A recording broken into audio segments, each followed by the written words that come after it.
Hey guys, welcome back to yet another video. Thank you so much for bearing with me through my technical difficulties. I created a thumbnail, it didn't save, had to redo everything all over again, so postponed this by like 10 minutes. And I'm joined by Adam Matic from Adam Matic TV.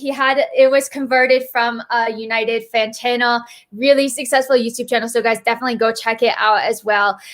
We do this like collaboration once a month, basically every other month on each of our channels. So this was like, it's usually at the end of the month, but we were like, we need to talk about this Super League. It's just, it just has to happen. So Adam, thank you so much for joining me, especially super last minute. How's it going? Yeah, as you can imagine, it's complete whirlwind out there at the moment. It's funny you should say that we do the collaborations, but it's like the forces that be sort of bring us together every time. And this week, more than ever, probably that epitomizes it more, because what's happened this week in terms of fan bases coming together, just it's never been a better time to be a football fan this week, if that makes sense. It's been just an absolute whirlwind of a few days, and we've got so much to get through. But pleasure to be on. Thanks for having me on, Elizabeth, again. And let's get into it, because we've got so much to go over. There's so much. And feel free to like ask questions as well. People will be asking questions, so it's not just me like interviewing you. So I want to take it back. Like, what a whirlwind of a past couple of days, like you said. How are you feeling when the news was announced? Because I just felt devoid. I didn't even put out a video because I couldn't. I was so sad and depressed, and I was like, what is going to happen, and it was a really scary time. So how did you feel, especially knowing that it seems from the reports that Man United were like one of the Premier League teams that have been like more or less leading the Super League charge? Oh, it was, in terms of when it all broke yesterday, I was actually live doing a rallying call to all United fans, because we're protesting on Saturday at 3 p.m. outside Old Trafford. So it was sort of like a rallying call. And then as I was live, everything that happened. Literally, I had one guy streaming with me. He was like my breaking news guy. He was just kept keeping us updated. And it was just like, guys, we're hearing that Chelsea... I've just put a clip out on my channel, actually, of the whole breakdown in 60 seconds of how the stream went, because it was one thing after another. It was Chelsea, then it was City. And then we heard that Ed Woodward at the end had resigned. And it was just pandemonium. But going back to what you said then, Elizabeth, in terms of all United fans knew when this broke on Sunday that we was the main player. We would have been right at the top of this, spearheading this. It was Ed Woodward's and the Glazers' big plan. Florentino Perez, obviously, we know, being the chairman of the whole operation. But we know what the Glazers are like. We knew that we would have forced Chelsea and Sheikh Mansour into joining forces with the other four American-owned clubs to make this happen. I was shocked that Chelsea and City buckled under this pressure, because we know Abramovich and Sheikh Mansour answer to no man, not one person. They are a power in their own, and that's what worried me about the whole thing. I was thinking, if these American owners can convince the likes of Abramovich or Sheikh Mansour, then we are really up against it here.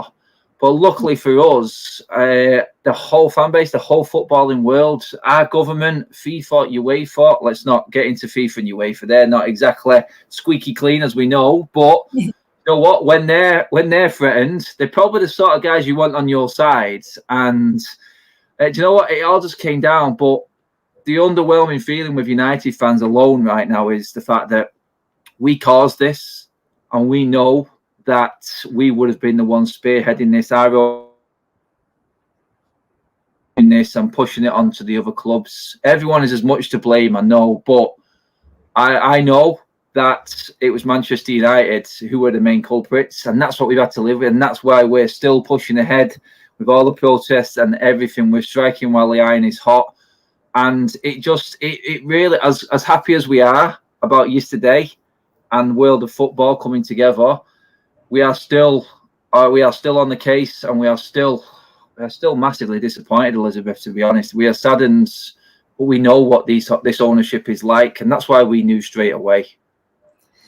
So, yeah, and I think that's a really good point that even though we're really proud of our clubs for stepping down and especially like Chelsea being, a lot of people are saying, well, Chelsea were the first ones to say like, oh, we're not going to be part of the Super League anymore. But the fact of the matter is they still joined it in the first place, even if, like you said, a City and a Chelsea were kind of strong armed and they didn't want to be left out. Like you didn't see a PSG joining, you didn't see Dortmund or Bayern Munich joining as well. So I think like, yes, it's good that they realized that they made a mistake and they fixed it, but they still made that mistake, and we can kind of see where their initial like what was important for them, if that makes sense. They weren't thinking about the fans in that moment. They were just thinking about themselves and money, and I think that that's what's been super disappointing. But I want to take it back to yesterday. I was actually rock climbing when everything went down. I go on my Hopefully you didn't find out while you was halfway up. No, I did. I finished rock climbing. I go on my phone just checking about like the game, and I see that everything has unfolded. I was like, oh my God, what have I missed in these 2 hours? I missed everything. As it was going down on Twitter. The Chelsea riot, which I thought was insane to see that many people at Stamford Bridge protesting. And, you see Peter Cech coming out as well. And then you just see all of these teams starting to pull out of the Super League. What was that like? How did you witness it? What were you feeling? Like, let me live it vicariously through you, since I just got the aftermath. Yeah, so I organised my stream for 7 o'clock last night, starting at 7 o'clock, and it was just a case of bringing on the guys who were organising the protest on Saturday, getting together, letting people know what in people's opinions and how things were breaking down, and it just got completely blown out the water because everything dropped down. So first of all, I was just talking, opening up, saying what had happened in the day, which was big because I knew something might happen because UEFA were threatening to chuck the teams that were still in the European competitions out by Friday. So I thought, you know what, if that is true, then something has to happen this week. I can't see them giving up their places in the semi-finals of each competition, respectively. But we got through that. We spoke about that, and then, like I said, the guys who were on with me, I said, "Have you seen what's that?" I said, I was just looking at the phones, literally as we were talking live, and it was like, "Whoa, it is going off at Stamford Bridge here, man." Everyone is going mental. And then literally as that was, it's like breaking news came up on Sky and said Chelsea are officially handing in or formally putting through paperwork to withdraw from the European Super League. And it was like, whoa, okay, if one can go, surely more can go. And then bang, City's announcement came. It was like, this has got to be over. This has got to be over. And then we were hearing about other things. Atletico Madrid's rumours were coming out. Barcelona still had to vote on it. And it was just like, it took we had to take a step back while we was live talking about it because we felt proud of what was going on at Stamford Bridge, even as United fans. Do you know what? We were still proud of Leeds and Liverpool, and they're our biggest rivals. What they did the other night at Ellen Road, we were still like, you know what? I don't care. I said, I want to be able to be against these guys and, you know what, criticising them and using the banter and giving it large against them later on, because I was in a position, Elizabeth, where my season ticket pretty much was going. It was, if we were going Super League, I knew we'd end up losing the Premier League and that would be me done. I actually said to my mates, I said, we need to find some non-league team to go and support because I won't be supporting this. And I think every single fan out of the top 6 and the rest of the 14 all had the same idea. And then for it to all come into one evening just absolutely blew us away. We had no idea. It was like I had one guest jump on, then another on, then another on. And as soon as someone came on, something broke in the news.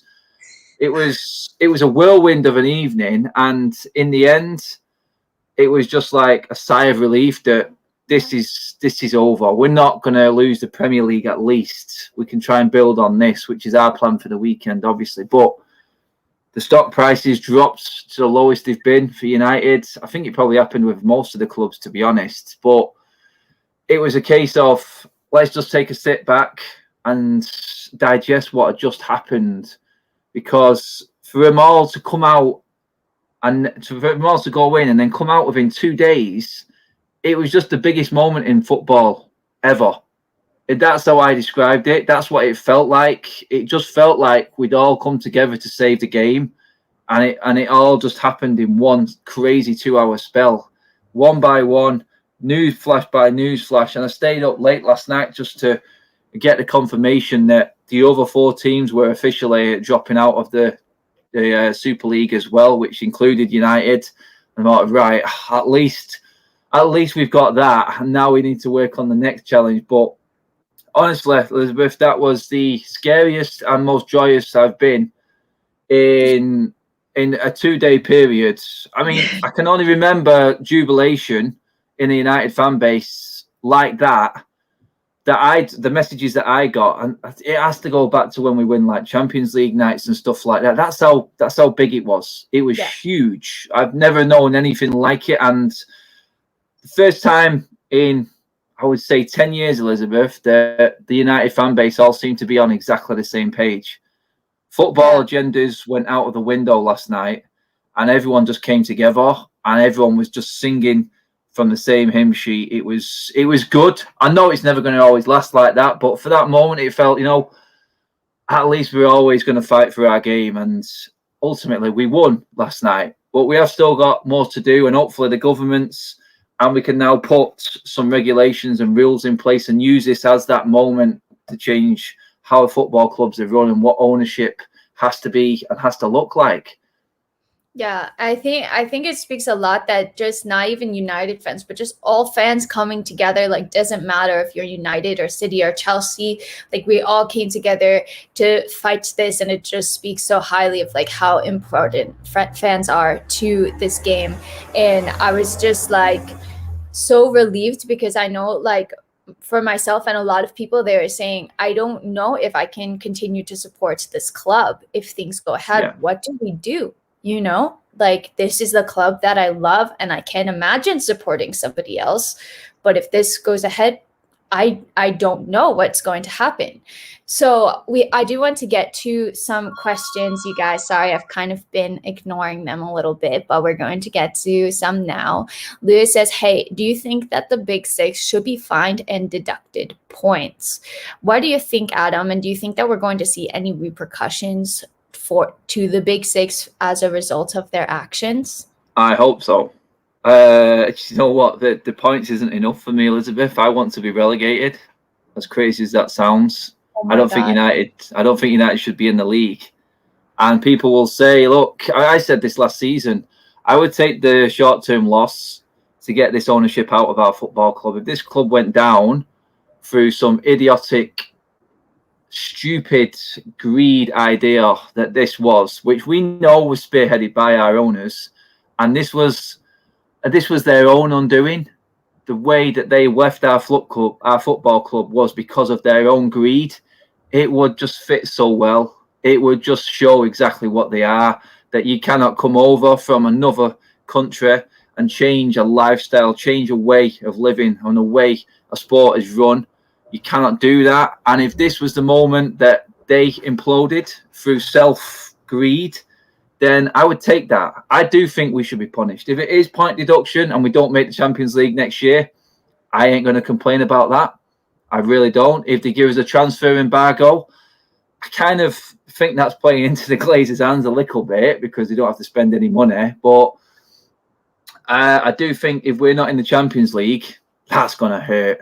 And that could possibly be a nail in a coffin. So I don't think, Elizabeth, if you said to any Manchester United fan right now, and I'm 100% confident, we would say, no, that's not. I don't think that's right, that we should be deducted points.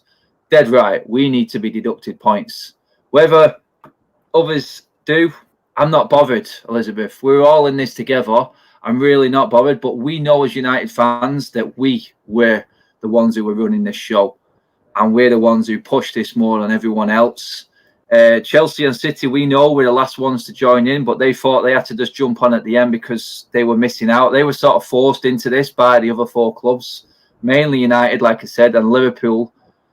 And for me, point deduction is a minimum. It's a minimum. I was muted. That's really interesting. I feel like nobody can really complain if we do get points deduction and if we don't go into the Champions League, right? Like, but it's just like such a shame because especially like I feel like you guys are like really fine in your spot and that it's more or less guaranteed at this point. But especially for Chelsea, it's something that we've been fighting with and like to reach the semifinals of the Champions League this year is like absolutely insane. And then to have all that go down the drain, I really feel badly for the players and you know, because it's not their fault. It's just not their fault. They've been working hard. That's a fair point. That's a fair point. It's like someone said to me the other day, said, why don't we chase down the coach that arrives against the league? I said, this is the only thing that would make fans not want us to be punished. We want the owners to be punished, but you can't punish them unless you do this. But then you are punishing the players at the same time, and it really is not their fault. It's nothing to do with the players and the manager. And our players have come out and, like what Rashford did, Bruno, Maguire, Luke Shaw, they all came up trumps for us. So we want to get behind them, and we want the best for them because they've done this season off their own back. You know what I mean? Yeah. Everything. You know, it was pretty much the same team that we had last year that's got us to second comfortably this year. And you don't want that taken away from them, but you still want the owners to be punished.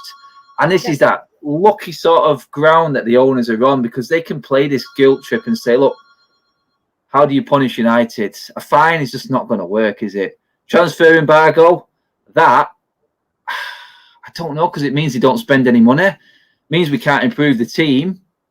But do you know what? It's hard of how you make the punishment. It really is. Yeah. And without punishing the players, I don't think you can. Yeah, and that kind of goes into Sam's question here that, you know, they don't really deserve to be punished, but, you know, what do you do? So it's going to be interesting to see if anything comes out because I know that the 14 Premier League clubs that weren't involved were feeling like, how can we trust these clubs not to do this again in the future? So we should see regulations put in place in the future as well to stop this and prevent this from happening again. Mm-hmm. And I think it's just a matter of time if we see, like, who knows? I don't even know if, like, maybe Chelsea won't be allowed to play in the Champions League next week. I have no idea. We just don't know. Friday's meeting for that, isn't it?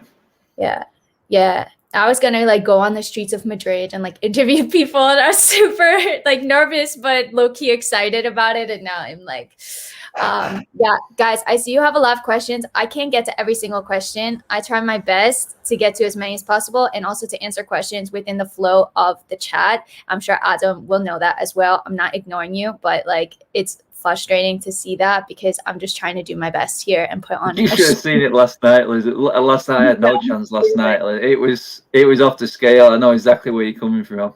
So it's like, just calm down. I can't answer every question. I don't see every question, and we're just trying to do our best. So if you don't like it, then kindly leave because I can't be asked at this point. I'm too fucking tired. Gordon, as a fan, we're knackered right now. We've been through the mire. Yeah, exactly. So, all right. Anyways, I'm composed. I usually don't acknowledge it, but I'm just like tired of seeing it. So I'm composing myself again. Gordon asked, how do you think the relationship between the fans and the ownership will develop in the near future? The situation seems a bit different for Chelsea and United. And kind of going off of that, I want to ask you how you feel about Ed Woodward's resignation. And I don't know like the ins and outs of it because I saw kind of like conflicting reports that said he's going to resign, and then some are like he was already supposed to resign and it's just kind of like pushed forward and it's not until the end of the year. But why would you do that if you still have the transfer window and all of that? So like, how do you feel about this? Hey, Elizabeth, the news about Ed Woodward. Yeah, I think it is totally different for Chelsea and United. That what Gordon said there is 100% right because we know the Chelsea fans. I'm right in thinking you actually like Abramovich. He pretty much always he's there for the fans. He does his bit. What he did for the hotel and the NHS staff this year as well in the middle of the pandemic, opening the hotel up. Do you know what I mean? He understands the people a little bit more. our owners don't know football. Ed Woodward, he's not a football man. It's no surprise that the man bankrolling this, JP Morgan, who was going to bank the Super League, Ed Woodward's disciple. You know what I mean? Ed Woodward came from JP Morgan. So we knew that this was run by Ed Woodward and the Glazers. The links were all there. For the club to come out and say that he was already retiring at the end of the year, I'm not having that, Elizabeth, because I said at the start of the stream yesterday, even before Ed Woodward's news broke, that he would not be able to show his face at Old Trafford ever again. There was no way he would be able to show up because the fans would run him out. It would cause nightmares for the police outside. They would not let him stay or be anywhere near that stadium, Elizabeth. That's exactly how the United fans feel. And literally, as soon as we said that, the other news broke about Ed Woodward. For him to step down from UEFA and then announce that he's leaving United, I mean, if you was going to carry on to the end of the season, surely you would still carry out your obligations as a UEFA operative as well. The fact that he's left UEFA completely and that's gone, that's dead in the water just in the last day, and he has now resigned as United chairman, United CEO chairman, whichever way you want to put it across. I know, Elizabeth, he has been the architect behind this, and I think he has been chased out. He knows he can't come back to Old Trafford. He knows he's probably going to have to move because United fans know where he lives, and we had this problem last time. They set his house on They fire, have, and to London. They've been there before.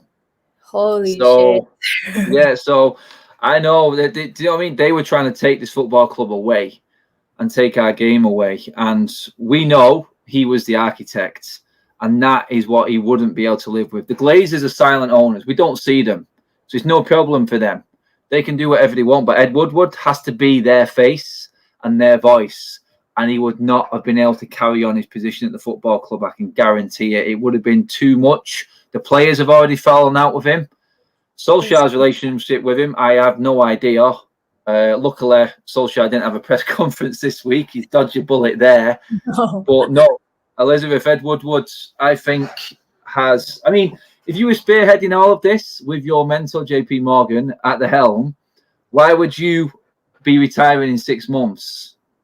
You know, this was your big project, so why would you all of a sudden be retiring in 6 months if you knew you were planning this? Yeah. I'm not having it. He's been chased out. He lost his job because of the Super League. He had to go. But I wonder, like, how, you know, I wonder how they think, like, how this couldn't backfire. Like, don't you think of, like, the potential repercussions of this? Like, I just don't understand how something like this even, like, gets past a certain point. Because obviously you're going to have fans backlash, the government backlash from the players, the managers. So it was just like really shocking to even get as far as it did. But I think for the people involved, like you said, it's really make or break it for them. I think Florentino Perez is like still going on. Like Real Madrid have not drawn out of it yet. I'll let you guys know what I hear in Madrid. I'm sure it's going to be all over the TV. I'll try to like find some newspapers or something. It should be really interesting. But like, I think, you know, I don't know if he can survive this either. And you know, we've kind of spoken about the Super League side, but then there's also this new UEFA and FIFA side of it. And UEFA have come out and basically said that they want to change the format of the Champions League. And I do want to speak on it just a little bit because I'm not sure if this change is going to happen or not. But they've basically come out and said that they want to have like 4 more teams involved, more games. It's going to allow for more money, and that's going to be based off of UEFA coefficient rules. So, for example, so if United come in 6th, but they have more history in the Champions League, they have a higher coefficient, and a team like West Ham comes in 5th, United would play in the Champions League ahead of a team like West Ham just because of that history. And I don't personally agree with this, but I wanted to know your thoughts about it. And we have this question from Lewis. I mean, if we said at the start, then the UEFA ain't no squeaky clean run organisation themselves, are there? It's for me, it's always geared towards the big clubs, the Champions League. They need it to be the big clubs, Elizabeth, to earn their money out of it. Do you know what I mean? It's why FIFA need the big stars, the big players, the big countries, the big nationalities in the World Cup. Without it, they don't earn their money. So, of course, they're going to make this sound as appealing to the bigger clubs as possible. And they will get more money out of it because they're guaranteed, I think, 10 games guaranteed in this new format for every club, even at the start. So that's gone up from, the 6 that we play now. So if every team's guaranteed an extra 6 games, it's going to push the squads. The managers are probably hating the idea, I'll be honest, especially the likes of Jurgen Klopp, who's already made it clear about there's too many games. But you can imagine another 4 gate revenues, another 4 bonus pots for however that result goes in that game, which you do get from the Champions League. So I think the prize pot will grow and grow and grow. And I just feel like there's never ever going to be any fairness in FIFA and UEFA, no matter what competition it is. I think, like I said at the start there, it's all geared up for the bigger clubs, the history. I mean, we've got clubs that are not in the Champions League who've won it more than clubs that are actually in it. But that it won't count for nothing. It won't count for nothing. The history of clubs should not determine where you are. The name of the competition for me, Elizabeth, says it all. It's Champions League. And that's a farce on its own because they're not champions. There's 1, 2, 3, 4 by the end of it that have actually into the knockout stages that are actually champions of their own countries by right. Do you know what I mean? It's a farce in terms of how they set it up and how it's set out. It's unfair to every club. But this is what we're saying. The big clubs have got powers, and we've seen that in what just happened in the last few days, and they have pull. But UEFA, what can they do? If they lose one of them big clubs or if they upset one of them, they're risking their own revenues and everything that they need to come from these competitions as well. So, honestly, I think when you break it down, I don't think it's ever going to change. They'll try and make it sound like it's changing, but inside, I don't think it ever will, Elizabeth. I don't think UEFA or FIFA can afford it to. And the smaller clubs are always going to be the ones that miss out. I mean, what have Spurs and Arsenal ever done in this competition apart from them both getting to one final over the last 20 years? I mean, my God, I mean, there's nothing there at all, is there? But if they win the league, I'll say that's never going to happen, is it? Obviously, but it's all geared towards Barcelona and Real Madrid. That's ultimately who I feel run football, because there's never any sanctions against these two clubs. And for me, I just feel like as long as we have got the rules and regulations that are in place now, we're never ever going to see this change. UEFA aren't going to be, they govern their own, they govern themselves like FIFA. So no one's ever going to be punished for it at all or ever questioned about any decision or rule change. So I don't think it's going to change. I don't think it's fair. I don't think anyone does, apart from the big clubs. But at least there is an element to it where other teams will at least get a proper chance to get into the competition. And I think that's why they've opened it up to more teams, just to say, look, we are trying. And that's, like I just said then, Elizabeth, that will be their way of saying, look, we are trying to make it a bit fairer by bringing more teams in. That's what they will say. Yeah, I just feel like if you're going to bring more teams in, I would just do it based off of like league table or something like that. Maybe that's keep it simple, yeah.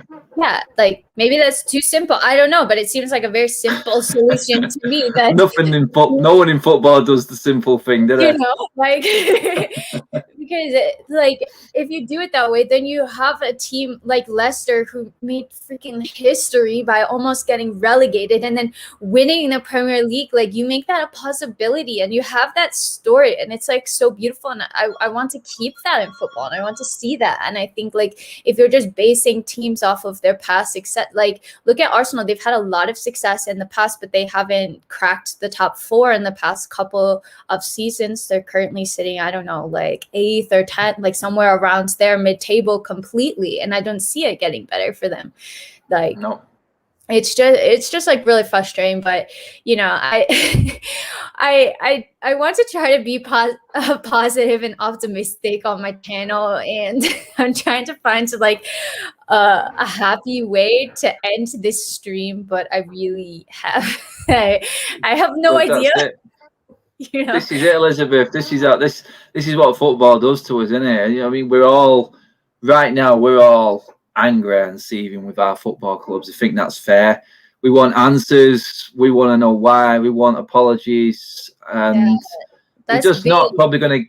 Yeah, we're not going to hear what we want to hear either way. I don't think there's always a little way around it. They always skirt around the outskirts of an issue, don't they? There's always a way around it, but at the end of the day, Elizabeth, I think the best thing we can do to keep it on a happy note is the fact that we still have our own league. We have our Premier League, and that ultimately has to be a win for us as football fans and a football family. I think that's what we have to look at, and hopefully we can use this as a moment in football that this is when it all changed. When the owners got too greedy, it backfired. And everything changed on that moment. I think that if that would happen, like I said before, if this is what finished the Glazers off for us and changed football and the way they run and where it's run as a business and how and who can own a football club, if it came from the Glazers being too greedy, it would be absolutely perfect for me. It really would, because it just shows that you cannot push what can't be pushed. And they said it. What did they say? They said, this is war. Nuclear war, one of the board members said. Well, yeah, I think a nuclear bomb went off on your project and wiped you out clean in one go. So, yeah, you drew the battle line, and we came back fighting, and we finished your idea in a day. So, yeah, stick that up your pipe, I tell you. Well, I don't think we could have a better way to end this stream, honestly. Guys, thank you so much for joining and watching it. I hope that it was informative and helpful for you. And Adam, thank you so much for joining. Anytime. And let everybody know. I have to put your links in the description. I forgot to do that when I was creating it, but I'll put the link to Adam's Twitter and YouTube channel in the links. And yeah, just any closing thoughts or statements, Adam? Yeah, we're back to talking normal football, aren't we? And yep. I will be at Old Trafford with the green and gold army on Saturday at 3 p.m, voicing our frustrations, voicing our opinions, making the fans' voices heard, like the Chelsea fans did, like the Liverpool and Leeds fans did, like every fan in the country has, and in Europe and the world, I'm guessing, as well. And we're going to keep doing it, and hopefully we can get some bigger backing, and in the end, fans will have a say on how football clubs and their football clubs are run, because that's the way football should be. Amazing. So, guys, you heard him. If you live in the Manchester area, there's a protest or a gathering. Protest usually has a negative connotation to it, but there will be a dictaphone there. Put it that way.